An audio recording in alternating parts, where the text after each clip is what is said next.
Hello guys, कैसे हैं आप लोग। आशा करता हूँ आप सभी अच्छे होंगे और अपने एग्जाम्स की बढ़िया तैयारी कर रहे होंगे। तो गाइस, हम लोग ने संसदीय शासन की 2 क्लासेस को कवर कर लिया है। तो आज ये संसदीय शासन की तीसरी क्लास होने वाली है। तो अभी तक जो विद्यार्थी जिन्होंने पहली और दूसरी क्लासेस को नहीं देखा है तो उनसे रिक्वेस्ट है कि पहली और दूसरी क्लासेस को भी देख लें।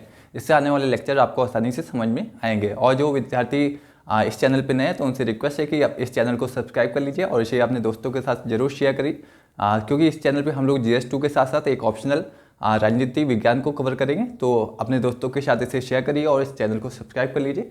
आज हम लोग देखेंगे संसदीय शासन की कमियां क्या क्या होती है और कमियों को कैसे दूर करते हैं। तो आज उसे हम लोग देख लेते हैं। तो संसदीय शासन की आज का जो टॉपिक होगा संसदीय शासन की कमियां। तो पहली कमी होती है संसदीय शासन में दल बदल की समस्या बनी रहती है। तो आपने देखा होगा कि संसदीय शासन में क्या होता है, ये एक पार्टी से दूसरी पार्टी में जो भी सांसद या विधायक होते हैं दल बदल करते रहते हैं। तो एक ये संसदीय शासन की एक बड़ी समस्या हो जाती है। जैसे इसे आप लोग डायग्राम से समझ लीजिए। ये हो गए बीजेपी, ये हो गई कांग्रेस, ये हो गए टीएमसी। तो संसदीय शासन में होता है क्या कि सांसद एक दल से दूसरे दल में एक दल से दूसरे दल में आते जाते रहते हैं। तो एक संसदीय शासन की एक मुख्य समस्या हो जाती है कि इसमें सांसदों का मूवमेंट होता रहता है एक दल से दूसरे दल में। अभी आप लोगों ने हाल में ही सुना होगा कि बाबुल सुप्रियो ने बीजेपी को छोड़कर टीएमसी को ज्वाइन कर लिया। तो ये संसदीय शासन में ये समस्या बनी रहती है। तो अभी हाल में ही सुना होगा कि आपने बाबुल सुप्रियो ने अभी हाल में ही बीजेपी को छोड़ी और उन्होंने टीएमसी को ज्वाइन कर लिया है। तो ऐसा ही होता है कि कांग्रेस के कुछ सांसद छोड़ के बीजेपी में चले जाते हैं, बीजेपी के कुछ सांसद कांग्रेस में आ जाते हैं। तो ये एक समस्या बनी रहती है। जैसे अभी ज्योतिरादित्य सिंधिया ने कांग्रेस छोड़ के ये कहाँ पे चले गए, ये बीजेपी में चले गए। और बीजेपी से टीएमसी में कौन आया, बाबुल सुप्रियो। तो ये संसदीय शासन में ये समस्या बनी रहती है कि जो भी सांसद और विधायक होते हैं वो एक दल से दूसरे दल में मूवमेंट करते रहते हैं। तो एक ये पहली समस्या हो गई कि संसदीय शासन में दल बदल की समस्या बनी रहती है। दल बदल कानून को हम लोग कुछ ही लेक्चर बाद हम लोग विस्तार से समझेंगे। तो अभी आप लोग बस इसे समझ लीजिए कि संसदीय शासन की एक समस्या होती है कि इसमें दल बदल होता रहता है सांसदों और विधायकों का। तो इसे आप लोग डायग्राम से भी समझ सकते हैं कि बीजेपी के कुछ सांसद कभी कांग्रेस में चले जाते, कांग्रेस से कुछ बीजेपी में आ जाते हैं, बीजेपी से अभी आप लोगों ने हाल में टीएमसी के बाबुल सुप्रियो को देखा होगा कि ये टीएमसी में चले गए। तो एक पहली समस्या ये हो गई कि दल बदल की समस्या बनी रहती है। दूसरी समस्या ये हो गई कि गठबंधन सरकार में अस्थिरता का खतरा बना रहता है। जब भी जैसे संसदीय शासन में जब किसी एक दल को बहुमत नहीं होता तो एक गठबंधन की सरकार बनती है। जैसे इसका आप लोग एग्जांपल ले लिए, महाराष्ट्र में 3 दल मिलकर एक सरकार का निर्माण करते हैं। तो जब होता क्या है, जब बहुत सारे दल मिलकर एक सरकार का निर्माण करते हैं तो सरकार की स्थिरता पे खतरा बना रहता है। जैसा आप लोग ने हाल में महाराष्ट्र में सुना होगा कि कभी कभी सरकार को ऐसा लगता है कि सरकार गिरने वाली है। तो इस तरह से संसदीय शासन में एक जो भी सरकार होती है उसकी स्थिरता पे खतरा बना रहता है कि कब तक सरकार का कार्यकाल होगा ये निश्चित नहीं होता। क्योंकि इसमें जब भी 3 दल मिलकर सरकार बनाते हैं तो एक तरह से सरकार की स्थिरता पे एक तरह से खतरा सा बना रहता है। कब सरकार गिरेगी, कब तक सरकार रहेगी, ये कोई निश्चित नहीं होता है। तो एक ये संसदीय शासन की एक दूसरी समस्या हो गई कि संसदीय शासन में जब भी गठबंधन की सरकार बनती है तो उसकी जो स्थिरता पे हमेशा खतरा बना रहता है कि सरकार का कोई कब तक रहेगी, कब तक टिकेगी, ये कोई निश्चित नहीं होता है। तो ये दूसरी समस्या हो गई। जैसे आप लोग महाराष्ट्र का एग्जांपल ले लीजिए। महाराष्ट्र में क्या है, एनसीपी है, शिवसेना है, कांग्रेस है, ये तीनों मिलकर एक सरकार का निर्माण कर रही हैं। तो वहाँ पे कोई गारंटी नहीं है कब तक सरकार चलेगी, कब सरकार से कोई जो दल है अपना समर्थन वापस लेके सरकार को गिराते, ये कभी भी कोई निश्चित नहीं होता है। तो जो भी संसदीय शासन में होता है उसमें स्थिरता का अस्थिरता बनी रहती है। तो ये एक दूसरी समस्या होगी। इसे आप लोग महाराष्ट्र के एग्जाम्पल से समझ सकते हैं। महाराष्ट्र में क्या है, कांग्रेस है, एनसीपी है। महाराष्ट्र में कांग्रेस है, एनसीपी है, शिवसेना है। ये तीन दल मिलके, जब किसी एक दल को बहुमत प्राप्त नहीं होता है तो बहुत सारे दल मिलकर सरकार का निर्माण करते हैं, तो वहाँ पे एक सरकार में स्थिरता नहीं होती है। तो सरकार की जो स्थिरता पे हमेशा खतरा बना रहता है कि कब तक सरकार रहेगी, कब कौन सा दल उनसे समर्थन वापस ले ले। तो ये दूसरी समस्या होगी। और तीसरी समस्या ये होगी कि विशेषज्ञता का मंत्रियों के पास विशेषज्ञता का अभाव होता है।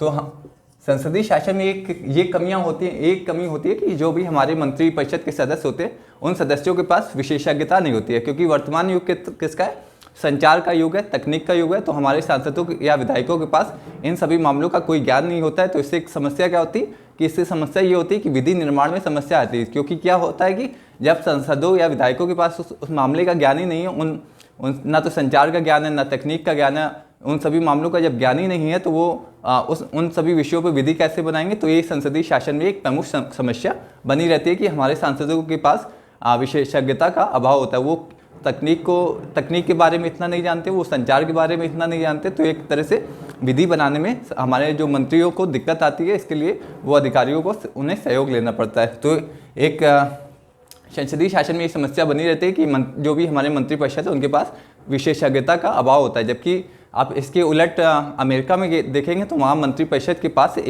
जो भी एक अपने क्षेत्र में विशेषज्ञ होते हैं तो उनको मंत्री परिषद में शामिल किया जाता है। तो इसे आप लोग अमेरिका से भी कंपेयर कर सकते हैं कि अमेरिका में जो मंत्री परिषद होता है वहाँ के जो मंत्री परिषद के सदस्यों के पास एक विशेषज्ञता होती है, वो अपने क्षेत्र में माहिर होते हैं। जबकि जो भारत में मंत्री परिषद होते हैं उनमें विशेषज्ञता का अभाव होता है। जैसे ये देख लीजिए, हमारे मंत्री परिषद के पास विशेषज्ञता का अभाव होता है। तो वर्तमान युग किसका है? वर्तमान युग किसका है? संचार का युग है। वर्तमान युग संचार का युग है, तकनीक का युग है। तकनीक में देख लेते हैं कौन सी तकनीक चल रही है। Drone technology, nuclear technology, cyber technology. तो अभी क्या वर्तमान में ये सब टेक्निक चल रही हैं, drone technology, nuclear technology, cyber technology. और हमारे सांसदों को क्या होता है, इन तकनीक के बारे में ज़्यादा ज्ञान नहीं होता। तो जिस कारण समस्या क्या आती है, तो समस्या ये आती है कि सांसदों को विधि निर्माण में, जब मंत्री परिषद जब विधि का निर्माण करते हैं तो विधि निर्माण में सांसदों को मंत्रियों को दिक्कत आती है।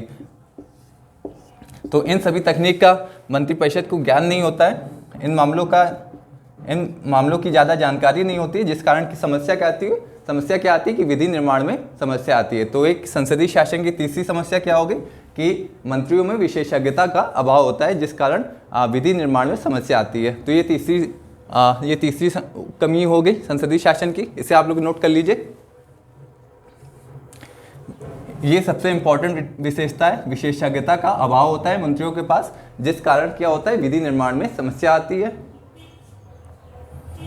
और वर्तमान युग किसका है? संचार का युग है, तकनीक का युग है। तो इन सभी मामलों में हमारे जो मंत्री परिषद होते हैं उनको ज़्यादा ज्ञान नहीं होता है, तो इस कारण एक विधि निर्माण में समस्या पैदा होती है। तो ये तीसरी कमी हो गई संसदीय शासन। गाइस, जो भी हम लोग कंटेंट दे रहे हैं, एक टॉप क्लास क्वालिटी कंटेंट दे रहे हैं, तो प्लीज़ आप लोग से रिक्वेस्ट है कि पूरा वीडियो देखा करिए और इसे प्लीज़ बीच में स्किप मत करिए, क्योंकि जितना आप ज़्यादा पूरा एंड तक देखेंगे तो उतना ही आप लोग को पूरा समझ में आएगा, पूरा कंसेप्ट समझ में आएगा।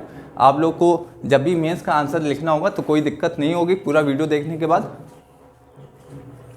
जो ये आप लोग नोट कर लीजिए, तीसरी कमी।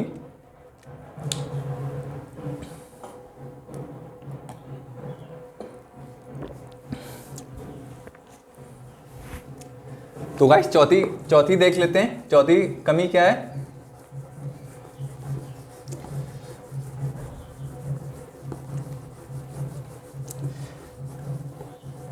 तो गाइस चौथी कमी देख लेते हैं क्या है। चौथी कमी है कि समय का अभाव रहता है। समय का अभाव रहता है। तो गाइस सांसदों के पास, जो भी आपने देखा होगा संसद में जो भी सदस्य होते हैं उनके पास समय का अभाव होता है, जिस कारण वे सदन में चर्चा में ज़्यादा भाग नहीं ले पाते। तो उनके पास समस्या क्या क्या होती हैं। समय का अभाव कैसे होता है, उन्हें मीडिया को संबोधित करना होता है, उन्हें संसदीय क्षेत्र को देखना होता है, उन्हें चुनाव प्रचार करना होता है। तो जैसे आप लोगों ने देखा होगा कि एक सांसद के पास इतने काम होते हैं, उनसे मीडिया को भी संबोधित करना है, उसे संसदीय क्षेत्र को भी देखना है, उसे चुनाव प्रचार भी करना है। तो जो भी सांसद होते हैं उनके पास ज़्यादा समय नहीं रह जाता कि वो सदन में चर्चा हो रही है उसमें भाग ले। तो ये एक संसदीय शासन में ये कमी बनी रहती है कि सांसदों के पास समय जो भी होता है समय का अभाव होता है। जैसे हमारे प्रधानमंत्री नरेंद्र मोदी को देख लिए, वो प्रधानमंत्री का भी काम कर रहे हैं, वो जो उनका संसदीय क्षेत्र है वाराणसी, तो उसे भी देख रहे हैं और चुनाव प्रचार भी कर रहे हैं। तो एक तरह से सांसदों के पास एक समय का अभाव रहता है, जिस कारण वो सदन में जो भी सदन में चर्चा होती है उसमें ज़्यादा भाग नहीं ले पाते हैं। तो ये एक संसदीय शासन की भी एक समस्या हो गई। तो ये चौथी समस्या हो गई गाइस, इसे आप लोग नोट डाउन कर लीजिए। समय का अभाव क्यों होता है, क्योंकि उन्हें मीडिया को भी संबोधित करना है, संसदीय क्षेत्र को देखना है, चुनाव प्रचार करना है। तो जब इतने सारे कार्य जब एक सांसद करेगा तो उसके पास समय कहाँ रहेगा कि वो सदन में चर्चा में भाग ले। तो ये एक समस्या बनी रहती है संसदीय शासन में। पांचवी कमी देख लेते हैं गाइस, जो हम लोग बता रहे हैं ये कहीं कोचिंग में बताया नहीं जाता। आप लोग जब आज जो भी विद्यार्थी जिन्होंने पहले कोचिंग की है तो उनको पता होगा ये सभी चीज़ें कोचिंग में बताई नहीं जाती। तो जो आप लोग को बताया जा रहा है प्लीज़ इसे नोट डाउन करते रहें, अपने नोट्स बनाएं, so that you can revise your notes easily. Please अपने नोट्स जरूर बनाएं।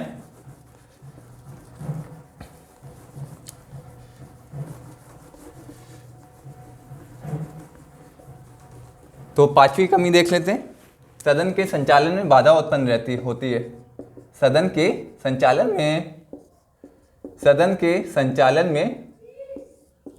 संचालन में बाधा उत्पन्न होती रहती है।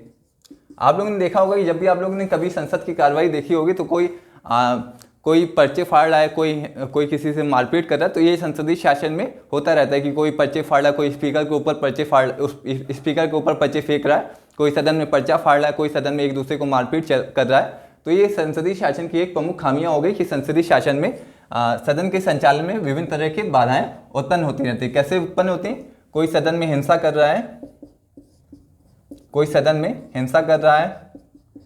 पर्चे फाड़ के फेंक रहा है, कोई सदन में अमर्यादित दृश्यों को देख रहा है। आपने देखा होगा कई सांसद पकड़े जाते हैं कि वो मोबाइल में कुछ देखते हुए पकड़े गए, और कई सांसद देखे आपने कई बार आपने देखा होगा कि सांसद पर्चे फाड़ के फेंक देते हैं स्पीकर के ऊपर। तो ये संसदीय शासन में होता रहता है, और ये संसदीय शासन की कमियां भी हैं जो हम लोग ने आप लोग को बताया कि सदन के संचालन में बाधा उत्पन्न होती रहती है। तो इसके कारण क्या होता है कि स्पीकर या सभापति को वो सदन की कार्रवाई स्थगित करनी पड़ती, सो दैट कि फिर से सदन को चालू किया जा सके। तो सदन के संचालन में बाधा उत्पन्न होती रहती है। तो ये पांचवी कमी हो गई। तो हम लोग ने आज संसदीय शासन में 5 कमियां देखी हैं कि संसदीय शासन में कितनी कमियां होती हैं।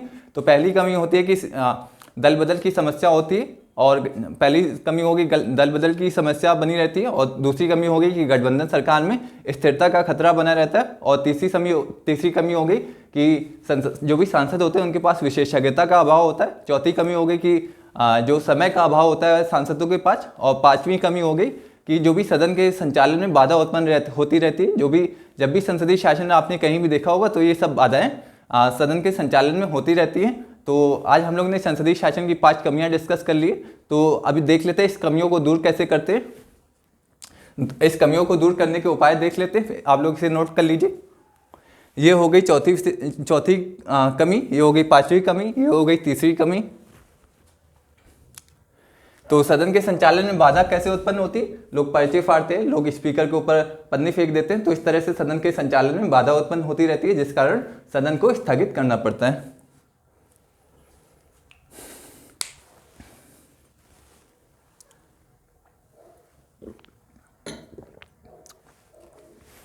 अब तो गाइस देख लेते हैं कमियों को दूर कैसे करें, जो संसदीय शासन में कमियां हैं।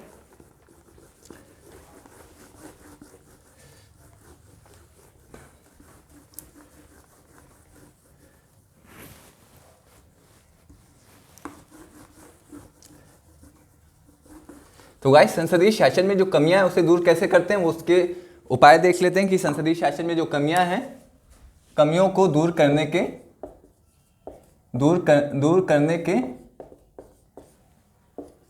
के उपाय। तो पहला उपाय देख लेते हैं कि दल बदल कानून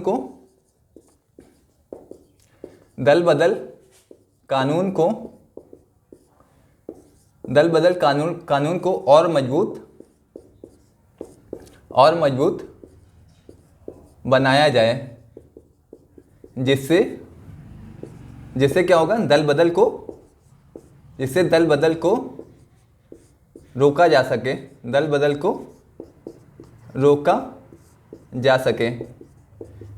दल बदल कानून को मजबूत कर दीजिए तो उससे फायदा क्या होगा कि जब भी जो सांसद या विधायक एक दल से दूसरे दल में जाते हैं तो जो भी दल बदल को रोका जा सकता है। तो उसके लिए हमें दल बदल कानून को मजबूत करना पड़ेगा, जिससे दल बदल होता है उसे रोका जा सके। तो दल बदल कानून क्या होता है गाइस, इसे हम लोग आने वाले नेक्स्ट लेक्चर में विस्तार से समझेंगे। तो आप लोग को अभी बस ये समझना है कि दल बदल को जो भी दल बदल कानून है उसे मजबूत करें, जिससे दल बदल को रोका जा सके गाइस। तो दल बदल कानून को मजबूत किया जाए जिससे दल बदल को रोका जा सके। दूसरा उपाय क्या है, एक साथ चुनाव कराया जाए।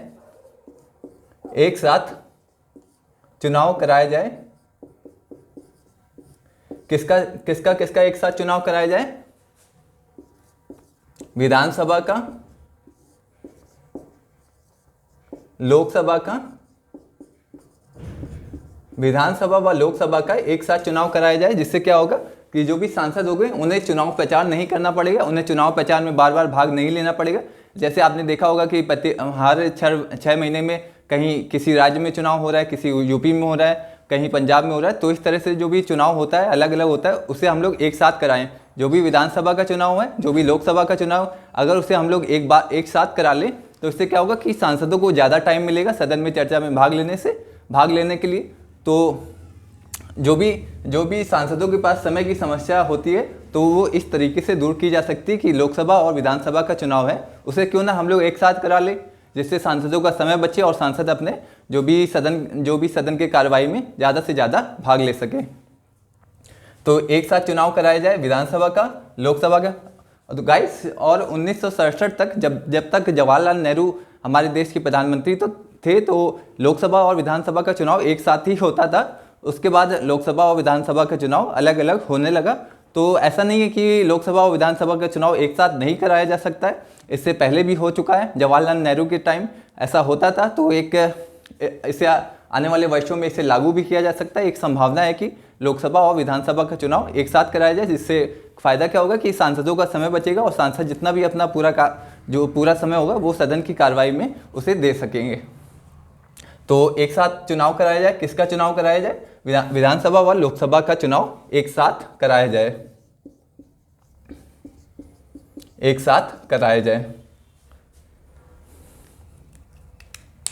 तो ये पहला क्या हो गया, पहला उपाय क्या हो गया कि दल बदल कानून को मजबूत किया जाए, जिससे दल बदल कानून को रोका जा सके। और दूसरा उपाय क्या हो गया कि एक साथ चुनाव कराया जाए, लोकसभा और विधानसभा का चुनाव एक साथ हो, जिससे जो भी हो सांसदों को पर्याप्त समय मिल सके और सांसद अपने जो भी सदन की कार्रवाई में ज़्यादा से ज़्यादा भाग ले सकें। जैसे अभी उत्तर प्रदेश का चुनाव आने वाला है, पंजाब का चुनाव आने वाला है, तो अभी क्या होता है कि सारे सांसद अपना कार्य छोड़ के चुनाव प्रचार में लग जाते हैं, जिससे सांसदों के पास समय का अभाव हो जाता है। तो समय की इस कमी के कारण वो सदन की चर्चा में भाग नहीं ले पाते। जब एक साथ चुनाव होगा विधानसभा और लोकसभा का, तो सदन जो भी सांसद होंगे या विधायक होंगे, उनका समय बचेगा और वो अपना ज़्यादा से ज़्यादा समय विधानसभा या संसद की कार्रवाई में दे सकेंगे। तो उपाय क्या हो गया कि एक साथ चुनाव कराया जाए विधानसभा व लोकसभा का। तो तीसरा उपाय देख लेते हैं गाइस।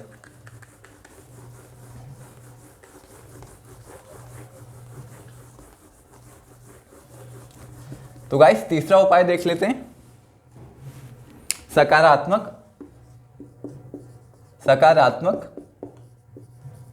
अविश्वास प्रस्ताव पेश किया जाए। तो सकारात्मक अविश्वास प्रस्ताव से मतलब क्या है कि एक वैकल्पिक सरकार का निर्माण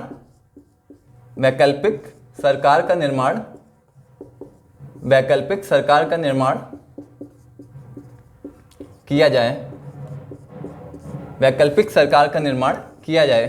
तो सकारात्मक अविश्वास प्रस्ताव का मतलब क्या है गाइस, कि जब भी आप, जैसे आपने देखा होगा कि लोकसभा में अविश्वास प्रस्ताव पेश करते हैं कि सरकार को हटाने के लिए लोकसभा में अविश्वास प्रस्ताव पेश किया जाता है। तो सकारात्मक अविश्वास प्रस्ताव का मतलब क्या है कि आपको सरकार जब भी आप अविश्वास प्रस्ताव सदन में पेश कर रहे हैं तो उससे पहले आपको वैकल्पिक सरकार बनानी होगी। ऐसा नहीं कि आपने अविश्वास प्रस्ताव पेश कर दिया और आपने वैकल्पिक सरकार का निर्माण नहीं किया। तो इससे क्या होगा कि पहले वाली, अगर सपोज करिए विश्वास प्रस्ताव पारित हो जाता है सदन में, लोकसभा में, तो क्या होगा, पहले वाली सरकार को चली जाएगी। अगर आपने वैकल्पिक सरकार का निर्माण पहले से नहीं किया है और बाद में कोई सरकार का निर्माण नहीं हो पाता है तो इससे क्या होगा, संवैधानिक संकट खड़ा हो जाएगा। तो सकारात्मक अविश्वास प्रस्ताव का मतलब यही है कि जो भी अविश्वास प्रस्ताव पेश करना है उससे पहले एक वैकल्पिक सरकार का निर्माण करें जिससे बाद में कोई संवैधानिक संकट ना खड़ा हो। तो ये हो गया आपका सकारात्मक अविश्वास प्रस्ताव। इसे लिया कहाँ से गया है? इसे जर्मनी से लिया है। जर्मनी में ये प्रावधान लागू है कि आपको अविश्वास प्रस्ताव पेश करने से पहले आपको एक वैकल्पिक सरकार का निर्माण करना पड़ेगा, क्योंकि अगर सपोज करिए लोकसभा में अविश्वास प्रस्ताव पारित हो जाता है और बाद में एक सरकार का निर्माण नहीं हो पाता है तो इससे क्या होगा, एक संवैधानिक संकट खड़ा हो जाएगा। तो सकारात्मक अविश्वास प्रस्ताव का मतलब ये है कि जब भी आप अविश्वास प्रस्ताव पेश करें तो उससे पहले एक वैकल्पिक सरकार का निर्माण करना जरूरी है जिससे बाद में कोई भी संवैधानिक संकट ना खड़ा हो। तो आपको समझ में आ गया होगा स्पष्ट रूप से। ये हो गया तीसरा उपाय, ये हो गया पहला उपाय, ये हो गया दूसरा उपाय और ये हो गया तीसरा उपाय। तो गाइस ये हो गए संसदीय शासन में कमियां क्या क्या होती हैं, संसदीय शासन में कमियों को दूर कैसे करते हैं। तो आज के लिए बस इतना ही रखते हैं और जो भी विद्यार्थी इस चैनल पे पहली बार जुड़े हैं तो उनसे रिक्वेस्ट है कि इस चैनल को सब्सक्राइब करिए, अपने दोस्तों तक जरूर शेयर करिए। और क्योंकि हम लोग का एक मोटिव है कि फ्री एजुकेशन सभी तक पहुँचे, वो चाहे किसी भी कोने में रहता हो देश के। तो गाइस जिन्होंने अभी तक पहले के लेक्चर्स नहीं देखे वो पहले के लेक्चर्स देख ले, सो दैट उनको आने वाले लेक्चर भी आसानी से समझ में आ जाए। तो guys thank you so much.